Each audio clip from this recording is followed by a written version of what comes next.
हे मंडळी नमस्कार। आज आहे नारळी पौर्णिमा। नारळी पौर्णिमेची खास रेसिपी।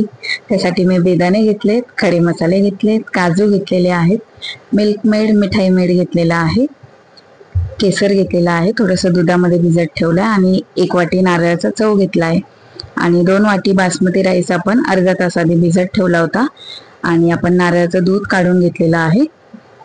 तर चला आपण पहिले भात बनवून घेऊया। तर कुकर मध्ये मी 1 ते 1.5 चमचा तूप टाकते आहे।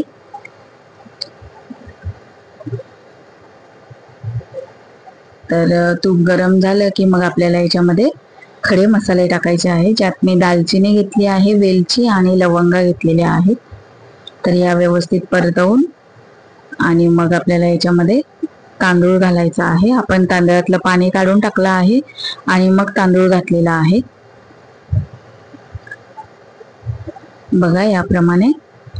आणि थोडंसं आपल्याला याच्यामध्ये चवीपुरतं मीठ घालायचं आहे। तर मी थोडंसं मीठ पण घालून घेते। हे बघा थोडंसंच घातलेलं आहे। आणि मग आपल्याला याच्यामध्ये नारळाचं दूध ऍड करायचं आहे आणि त्याचबरोबर केसरचंही दूध आपल्याला याच्यामध्येच टाकून घ्यायचं आहे आणि मग आपण याच्या 2 शिट्या करून घेऊया।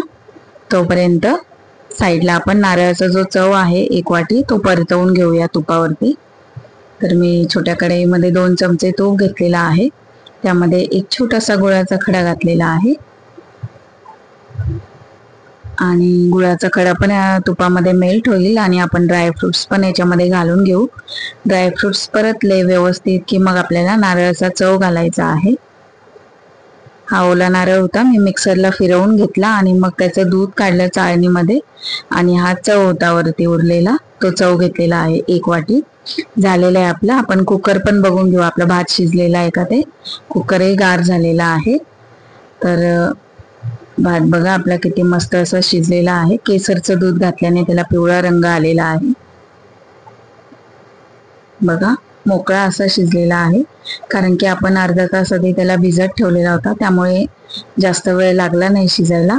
आता आपण नारळी भात बनवायला घेऊ। तर कढईमध्ये मी 2 चमचे तूप घातलेला आहे, त्यामध्ये आपल्याला जो आपण नारळाचा चव भाजून घेतलेला होता तो घालायचा आहे पहिले। तो मी घालून घेते आणि मग त्याच्यावरच आपल्याला भातही घालून घ्यायचा आहे।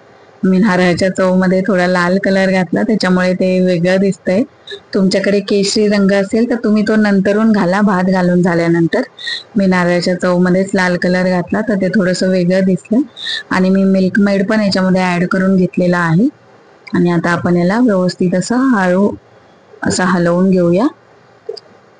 तर बघा याप्रमाणे अर्धा लाल अर्धा पिवळा दिसत आहे, तर तुम्ही एकतर पिवळा कलर घाला किंवा केशरी रंग घाला, खूप छान दिसतो हा आणि चवीलाही उत्तम लागतो। माझ्याकडे लाल होता तर मी चुकून लालच कलर टाकून दिला।